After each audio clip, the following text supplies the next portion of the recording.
Gente bonita, eu quero falar a vocês sobre família. Mais uma vez, nós estamos aí chegando na reta final dessa nossa programação extensa de maio e agora entrando um pouquinho em junho sobre família. Domingo, se Deus me permitir, quero falar também à igreja sobre família. Na semana passada a nossa reflexão também versou sobre família e eu estou agora no Salmo 124. Abra aí a sua Bíblia comigo e me acompanhe na leitura e na explanação do texto dos Salmos de número 124. Na semana passada nós meditamos e conversamos a respeito do Salmo 125. Agora você está me acompanhando aí no Salmo de número 124, tá bom? Gratidão a todos vocês que aqui estão conosco, nos acompanhando. Se até agora você já foi abençoado e certamente o será com a meditação dessa palavra, curta aqui depois essa nossa transmissão, compartilhe com outras pessoas, porque assim como tem feito bem para você esse momento de oração, nós cremos que Deus também há de falar a muitos outros corações, tá bom? Salmos 124, diz assim o texto sagrado: não fosse o Senhor que esteve ao nosso lado, Israel que o diga. Não fosse o Senhor que esteve ao nosso lado quando os homens se levantaram contra nós e nos teriam engolido vivos.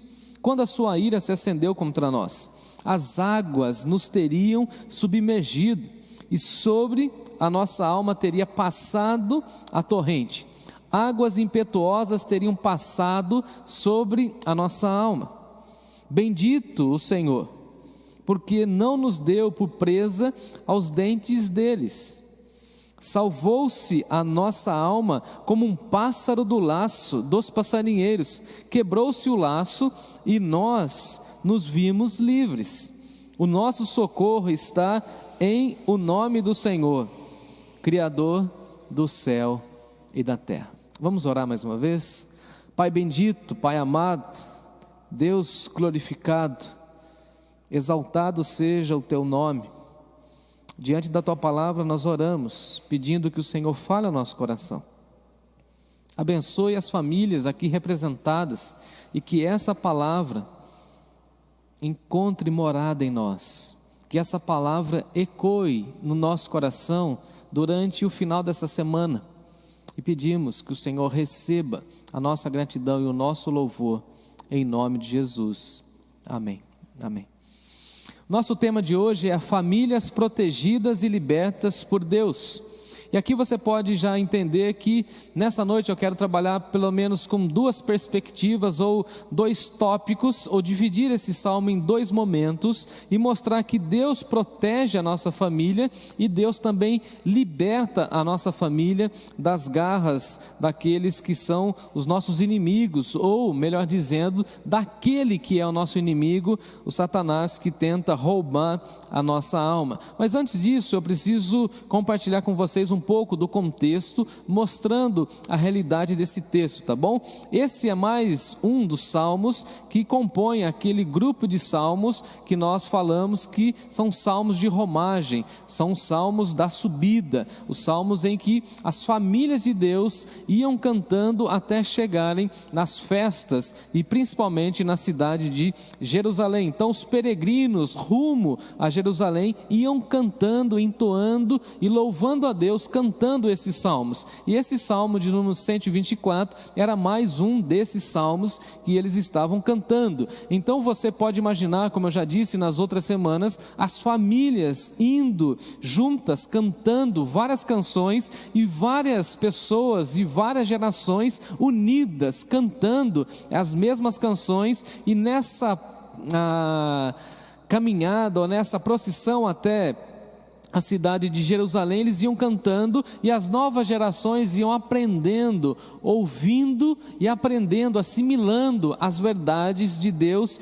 e dessa forma as tribos, as cidades, os vilarejos eram completamente esvaziados e as pessoas iam todas juntas, cantando, louvando e exaltando a Deus. E o momento da caminhada, ou seja, o momento em que essas famílias iam se unindo, as crianças iam se agrupando e andando, as famílias iam se aglutinando e caminhando rumo a Jerusalém, era um momento extremamente importante de louvor a Deus, que uma pessoa ia puxando uma dessas canções e as outras famílias iam cantando, e quem obviamente não sabia, principalmente os mais novos, iam aprendendo, e também era um momento de profunda reflexão e de discipulado, porque as pessoas tinham que pensar na letra das canções, principalmente nas canções direcionadas a Deus. Inclusive esse é um dos pontos muito difíceis que nós temos nos nossos dias, porque muitas pessoas acabam cantando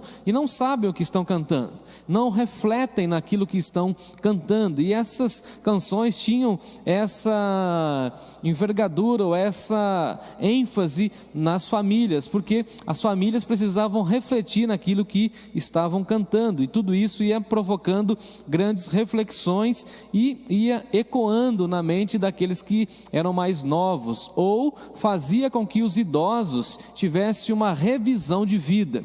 Não sei se você já passou por isso, mas a Bíblia diz que Deus concede a nós um cântico novo. Eu já expliquei essa expressão aqui.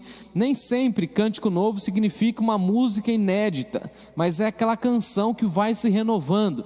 Às vezes, por exemplo, nós conhecemos um hino ou um salmo, um cântico em que nós já conhecemos há muito tempo, de longa data, e sempre cantamos. Às vezes cantamos até de forma automática, sem a necessidade da letra, da visualização da letra, e vamos cantando, e depois de um tempo aquela canção, ela mostra ou revela uma faceta, provoca em nós alguma curiosidade, e nós acompanhamos e vemos uma outra realidade naquela canção, e aquela canção então ela ganha um novo contorno para a nossa vida, um novo significado. Isso acontece muito comigo, que fui criado na igreja, que conheço os hinos e conheço as melodias, mas às vezes o Espírito Santo de Deus faz com que um hino antigo, um hino já conhecido, se torne um hino mais especial, porque ele trouxe uma reflexão.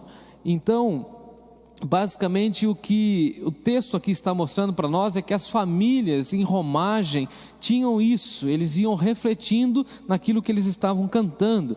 E esse salmo, segundo os historiadores e os comentaristas, é um salmo de Davi, o nosso rei, poeta e também músico. Vale lembrar que Davi tocava sua harpa, e essa preciosidade literária Davi deixou para nós. Então vamos mergulhar no salmo e vamos entender aquilo que Deus tem preparado para as nossas famílias, tá bom? Em primeiro lugar, nós precisamos entender que as famílias precisam reconhecer a proteção de Deus. É isso mesmo, as nossas famílias precisam reconhecer a proteção de Deus. Davi começa falando da companhia de Deus e leva o seu leitor, ou aquele que está cantando, a um motivo de gratidão, ou a gratidão na presença do Senhor na vida das nossas famílias. Nós somos convidados, irmãos e irmãs, a refletir: se Deus tivesse se ausentado na nossa vida, das nossas famílias, do seu povo, da igreja, como seriam as nossas vidas? Essa é a grande reflexão de Davi,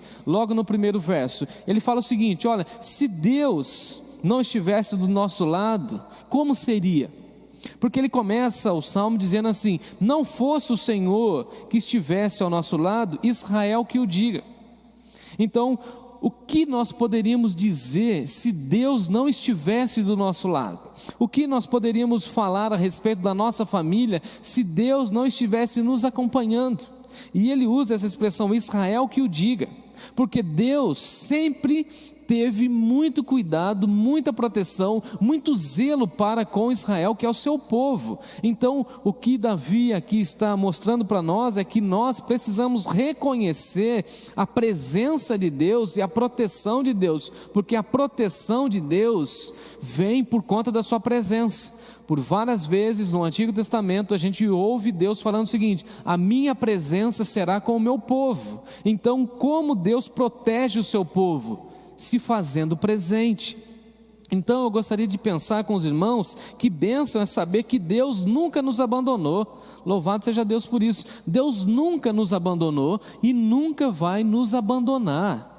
A história do povo de Deus, desde a saída lá do Egito, vai mostrando para nós que Deus nunca abandona seu povo, e isso dá segurança para nós, hoje como igreja, como povo de Deus, essa segurança e essa presença de Deus que revela a sua proteção, que nós nunca estaremos perdidos, que nós nunca estaremos sem a proteção de Deus. E aí nós poderíamos então fazer algumas colocações aqui.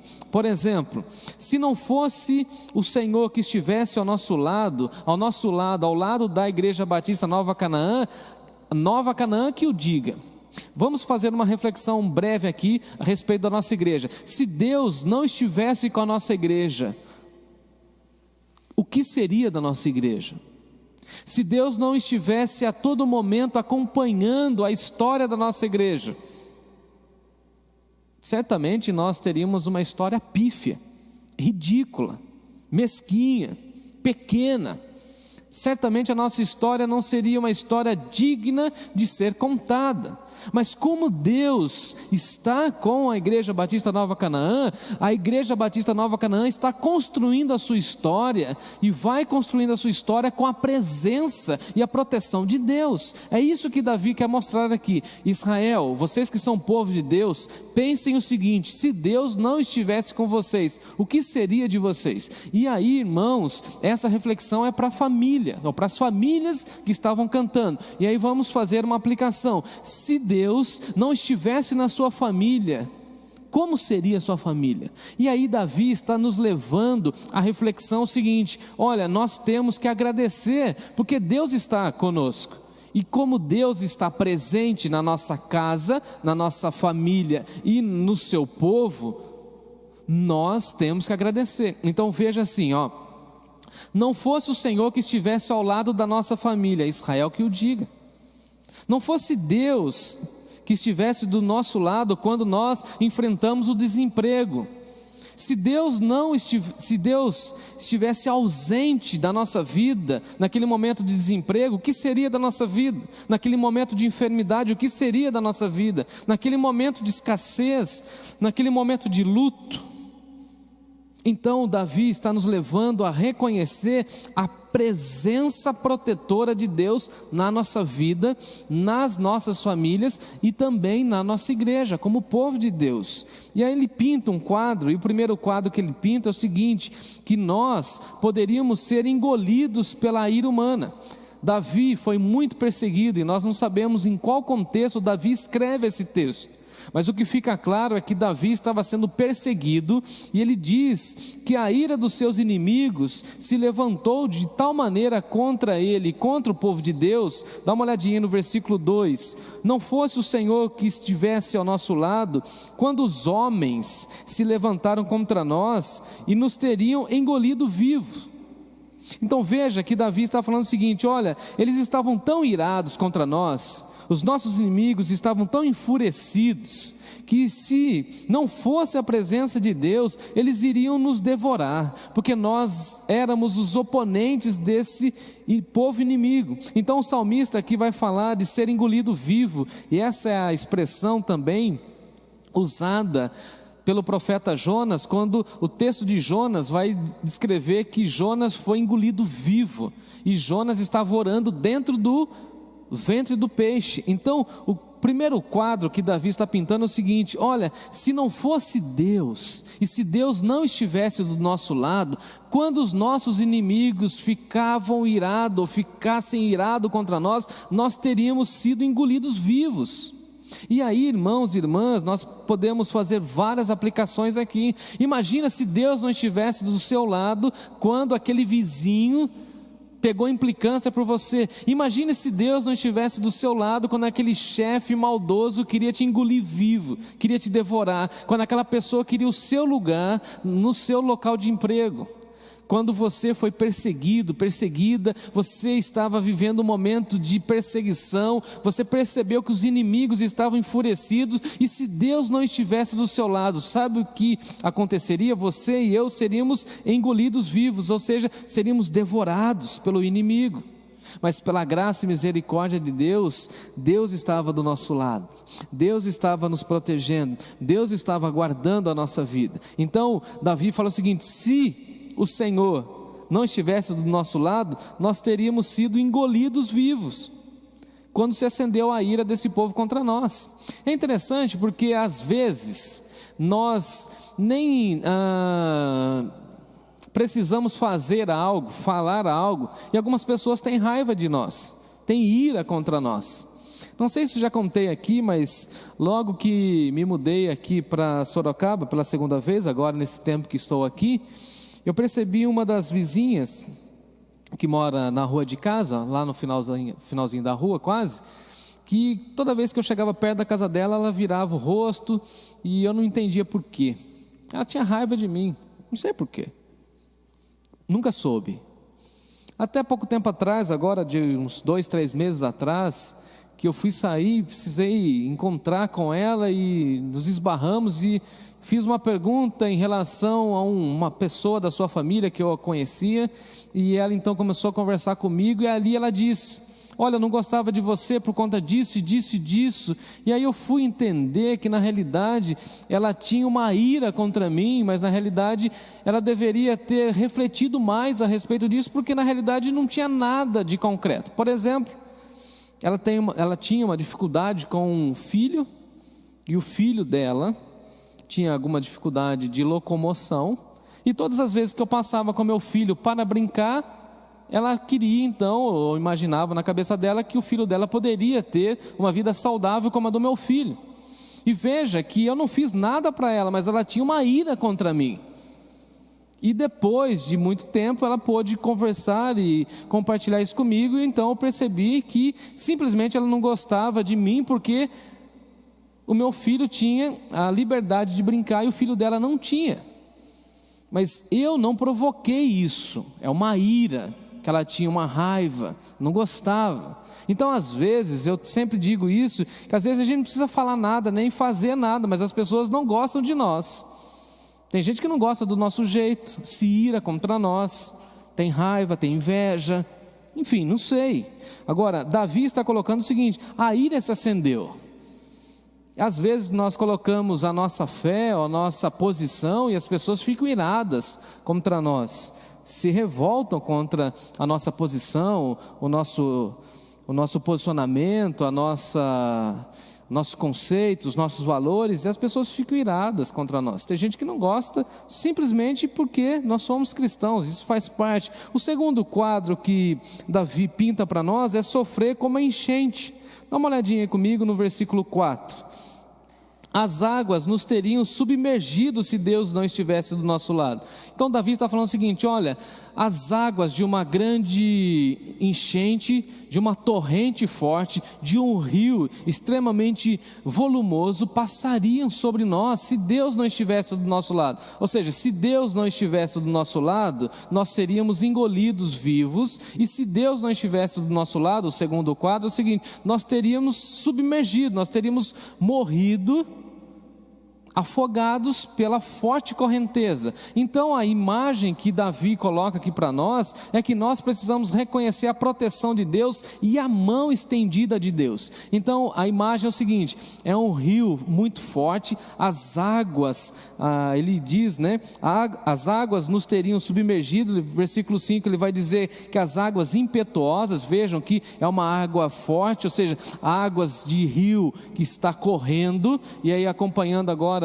as notícias de Pernambuco, né, da cidade ali de Recife, a gente vê que aquela forte correnteza, o rio vai levando casas, pessoas, animais, vai levando tudo. Então é basicamente isso, uma água extremamente forte que vai levando tudo, e se Deus não estendesse a mão na nossa direção, nós teríamos morrido submergidos. Então essa é a proposta de Davi, esse é o quadro que Davi pinta. E ele vai falar o seguinte: Deus estava do nosso lado. Então, se o Senhor não estivesse do nosso lado, nós teríamos morrido pelos inimigos, por conta da ira, ou teríamos submergido quando essa forte correnteza, essa torrente de água passasse pelas nossas vidas. Agora, nós precisamos entender que as nossas famílias precisam cantar esse salmo.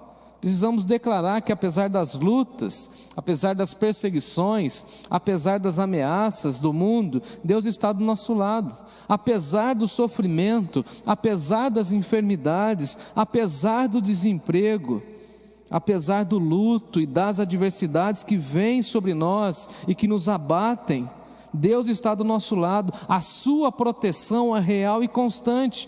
Nossas famílias precisam cantar a certeza de que nós somos protegidos por Deus e que Ele mesmo permanece ao nosso lado quando passamos por momentos difíceis na vida. Louvado seja Deus por isso. Tem uma expressão que a gente gosta e usa muito, né? Tamo junto, mas quem está junto mesmo com a gente é Deus. E é claro que Deus também concede alguns amigos para ficar do nosso lado, mas o salmista aqui, ele passou pela ira humana, o salmista passou pela enchente e ele se acha intacto, pois Deus o protegeu. É maravilhoso isso, passar pelas dificuldades da vida, protegido por Deus e ter a certeza de que Deus está do nosso lado. Ele, Davi, não foi abandonado, e quando nós passamos por momentos difíceis, nós precisamos ter esse entendimento de que nós não estamos sendo abandonados, mas que Deus está nos ajudando e nos acompanhando, porque Ele se faz presente na nossa vida. É interessante que sempre quando nós estamos sofrendo, nós achamos que Deus nos abandonou.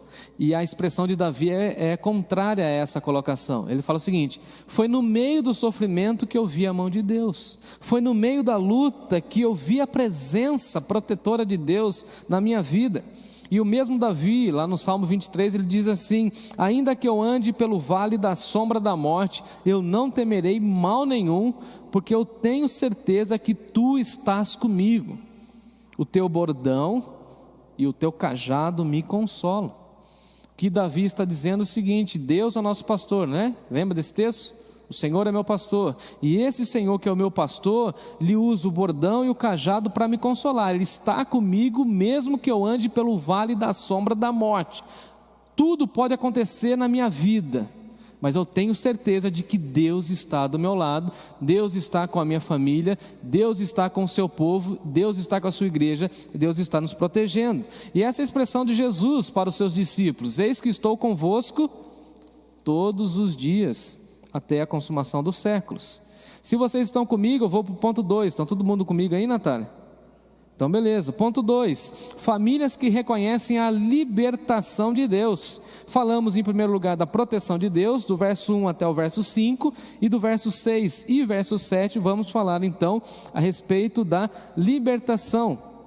A segunda parte desse salmo começa com uma expressão de adoração. Olha a expressão de Davi: bendito o Senhor. E bendito é uma expressão de adoração e de louvor que fala da postura do adorador que se rende, do adorador que se prostra e se ajoelha diante de Deus para cultuar o nome do nosso Senhor. Então ele reconhece que Deus é bendito e seu nome é bendito, e somente o nome de Deus é bendito. É um nome que deve ser citado com honra, com respeito, com reverência. É o único nome que merece louvor e adoração. E quantas vezes nós nos curvamos e nós adoramos outros deuses e deixamos de cultuar ao Senhor e esquecemos que o nome dele é bendito, que o nome dele é maravilhoso, que o nome dele é glorioso, que o nome dele é reconhecido no céu, na terra e tudo quanto há debaixo da terra. E aqui nós podemos ver então também dois quadros. O primeiro quadro é a libertação dos inimigos. No verso 2, o salmista diz que a ira dos homens estava se levantando, e agora ele vai dizer como essa ira se concretizou na perseguição. Dá uma olhadinha comigo aí no versículo 6. Bendito o Senhor que não nos deu por presa aos dentes deles. Se lá no versículo 2 ele fala que nós seríamos engolidos vivos, aqui agora ele está falando o seguinte: essa ira foi revelada ou foi manifestada em nossa direção, mas nós bendizemos o nome do Senhor, porque Deus não nos deu como presa aos dentes deles. Dá uma olhada que interessante, o que Davi está falando é o seguinte: nós precisamos agradecer a Deus como famílias e reconhecer a libertação do Senhor. Deus não deu a minha e a sua família, a nossa família, a família da igreja, na mão ou nos dentes dos inimigos. Eu acho isso fabuloso, porque o salmista aqui está dizendo que Deus nos livrou dos dentes deles, ou seja, nós estávamos quase que indo para a boca deles, e aí então Deus nos tira. É como se a imagem fosse de um pitbull, por exemplo, de um cachorro violento que está indo atrás da sua presa, e aí Deus trava a boca do pitbull e Deus livra. E aí você pode fazer algumas conexões e pensar o seguinte: olha, nós somos chamados a agradecer a Deus porque Ele não permitiu que nós virássemos presas dos ímpios e dos homens maldosos. Ou seja, o inimigo queria devorar nossa vida, o inimigo queria pegar nossa vida, mas Deus nos protegeu e nos livrou, tirou da boca do inimigo. E livramentos aconteceram e acontecem nas nossas famílias que nós ainda nem sabemos. Você consegue imaginar que Deus te livrou de ímpios, de pessoas maldosas, te tirou do dente de pessoas maldosas? E aí, amados irmãos e irmãs, nós somos chamados a louvar a Deus por tantos e tantos livramentos que Ele operou em nossas vidas e que nós nem sabemos. As nossas famílias precisam reconhecer que Deus tem nos libertado das garras dos inimigos e tem nos libertado da boca dos nossos inimigos, e nós não seremos presas dos dentes dos nossos inimigos, porque Deus está nos protegendo e Deus está nos guardando. Louvado seja Ele. O segundo quadro que Davi pinta para nós é o seguinte: é a salvação diante da maldade. Dá uma olhadinha comigo no verso 7. Salvou-se a nossa alma. Interessante, uma pausa aqui. Eu sei que o nosso tempo já está bem avançado, mas o texto não fala do nosso corpo. O texto dá muita ênfase na nossa alma. O que é mais importante para nós, o corpo ou a alma? Essa reflexão deve sempre ecoar em nós. É claro, amados irmãos, que o nosso corpo é templo do Espírito Santo, precisamos cuidar do nosso corpo, mas há hoje uma ênfase exagerada no cuidado do corpo, em detrimento do cuidado da alma. Cuide da sua alma, preserve a sua alma, invista na sua espiritualidade, regue a sua alma, cuide da sua alma, porque o texto está dizendo que a nossa alma foi salva por Deus como um pássaro no laço dos passarinheiros. E aqui é interessante ver essa ênfase na alma, que Deus salva a nossa alma das armadilhas. Essa expressão laço dos passarinheiros é muito interessante, porque era uma estratégia dos passarinheiros usar a caça para aprisionar o pássaro, e essa analogia poética está nos mostrando como nós somos seduzidos pelo maligno, pelas suas artimanhas o tempo todo, mas Deus nos salva de sermos aprisionados por Satanás. Eu gostei muito de uma frase do Spurgeon, quando ele diz assim: os passarinheiros têm muitos métodos para caçar os pássaros, e Satanás tem muitos métodos para capturar as almas. Cuidado, porque o nosso inimigo, ou os nossos inimigos, os demônios, estão a todo momento fazendo artimanhas. Paulo vai dizer que nós não devemos cair nas ciladas do inimigo. Paulo vai dizer que o inimigo está lançando dardos inflamados contra nós, e essa expressão de Davi é o seguinte: olha, assim como um pássaro foge do laço do passarinheiro, a nossa alma deve fugir para a presença de Deus, e as nossas famílias devem louvar ao Senhor, porque Deus está nos libertando. Pensando nisso, eu fico imaginando o seguinte: Deus está cuidando dos nossos filhos. Se o Senhor não livrar os nossos filhos do laço dos passarinheiros, os nossos filhos cairão na lábia desse mundo e cairão nesses conceitos e nessas ideologias que estão destruindo as famílias. Se nós não cremos que Deus vai livrar os nossos filhos quando eles entrarem na faculdade, nós então estaremos nos rendendo aos laços dos passarinheiros, ou seja, no sentido mais simbólico do texto, que os nossos filhos irão cair nas mãos de Satanás. Não é isso que nós queremos. Então o que Davi está nos ensinando é o seguinte: nós como famílias precisamos reconhecer que é Deus que nos livra, que é Deus que nos liberta, que Deus enviou o seu Filho para morrer na cruz do Calvário, para nos conceder a salvação. E o que eu posso fazer, o que eu devo fazer para com o meu filho, para com os meus familiares, para com a minha família? Orar para que o Espírito Santo de Deus toque nesses corações, abençoe esses corações, e que toda a minha geração, toda a minha casa, toda a minha família se renda a Jesus. Essa é a única forma de encontrarmos a liberdade. A nossa alma, amados irmãos, é cercada de grandes perigos, e aí em Jesus nós somos livres, em Jesus nós somos salvos, em Jesus nós somos removidos das armadilhas de Satanás pelo poder de Deus. Foi Jesus mesmo que nos ensinou a orar assim: ó Deus, livra-nos do mal. E nessa sociedade tão caótica, tão difícil em que nós estamos inseridos, eu acho que essa é uma bela oração para nós.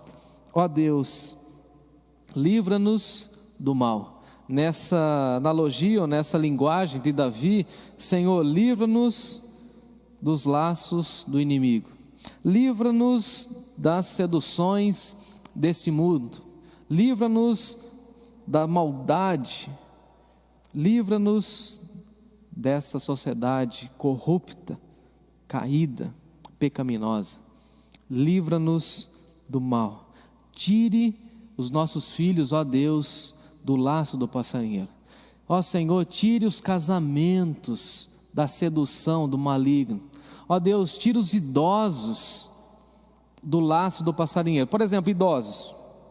Amo os idosos, caminho com eles, converso muito com eles, e às vezes eu percebo que alguns são seduzidos por algumas informações que vêm do mundo. Por exemplo, nós somos aposentados e nós não servimos, bem entre aspas, não servimos mais para nada. Infelizmente esse conceito está invadindo os idosos. E aí vem a Bíblia e vai dizer para nós que os idosos, mesmo na idade mais avançada, ainda darão frutos. Então qual que é o nosso conceito? Tirar os idosos do laço dos passarinheiros. Os idosos são importantes na nossa vida? Muito. Paulo vai dizer que os homens mais experientes devem aconselhar os mais jovens. As mulheres experientes, idosas, devem aconselhar as mais novas. Ou seja, mesmo na velhice, homens e mulheres de Deus podem servir as outras gerações, podem orar pela igreja, pelo avanço do reino. Então veja, um conceito apenas do mundo: idoso é terceira idade, está relegado a não fazer mais nada, a ter uma vida assim assado. Esse é o padrão que a sociedade coloca para nós. Agora, qual que é o princípio bíblico? Tirando os nossos idosos do laço dos passarinheiros. Eles têm alegria? Tem, é claro que tem dores, tem enfermidades, tem que cuidar com mais atenção da saúde, tem tudo isso. Tem uma alimentação, tem horário, tem os medicamentos, está tudo certo. Mas também tem alegria, mas também tem a frutificação na velhice, também tem isso. Então veja que nós não podemos ficar seduzidos pelos conceitos mundanos. Então a nossa oração é: livra-nos do mal, que as nossas novas gerações sejam libertas do mal, que os nossos filhos, ao entrarem na faculdade, sejam libertos do mal, que os nossos idosos sejam libertos do mal, que os casais da igreja sejam libertos do mal, da pornografia, da sexualidade aberta, dessa infidelidade que está no mundo. Concluo no versículo 8, quando Davi vai encerrar o cântico, lembrando que o povo de Deus é um povo que clama ao Senhor e pede socorro a Deus. Somente aquele que nos protege e nos liberta é o nosso socorro, é o nosso refúgio, é a nossa fortaleza. E aí Davi fala o seguinte: o nosso socorro está no nome do Senhor. Então é o nome do Senhor que deve ser lembrado no momento das aflições, no momento das adversidades, no momento das perseguições, nos momentos das lutas. O nome do Senhor é que deve vir à nossa mente. E Davi vai falar da majestade daquele que criou com rara beleza os céus e a terra. Então veja comigo, Davi fala o seguinte: nós vamos buscar refúgio naquele que criou céus e terra.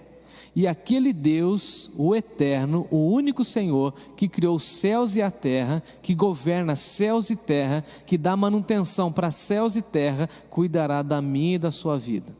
Amém por isso. O nosso socorro, irmãos e irmãs, está no nome do Senhor. O mesmo Davi, quando foi lutar contra o gigante, disse: eu vou a ti, não nas minhas forças, não nas minhas habilidades, não nas minhas pedrinhas que eu peguei no riacho, não na minha funda, eu vou a ti em nome do Senhor. E as nossas batalhas, as nossas lutas serão vencidas pelo nome do Senhor. Afinal de contas, nós estamos aqui para exaltar e glorificar o nome do Senhor.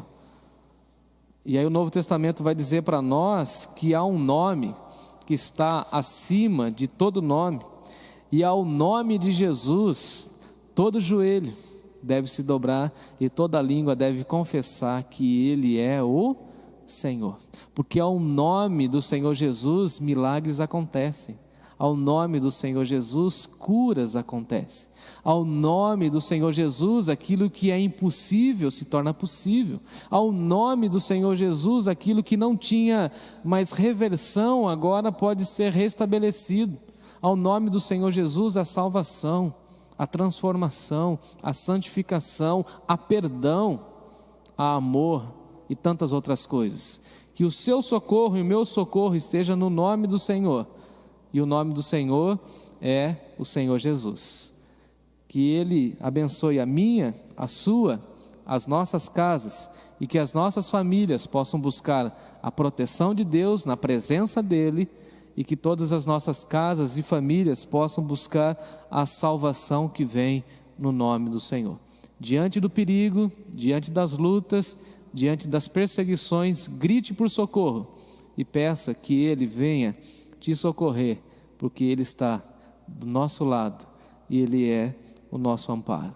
Que Deus abençoe a minha e a sua vida, a minha e a sua família, as nossas famílias, e que Deus abençoe as famílias da nossa igreja e todos vocês que estão aqui nos acompanhando e as famílias ainda que irão ouvir essa mensagem do nosso Deus.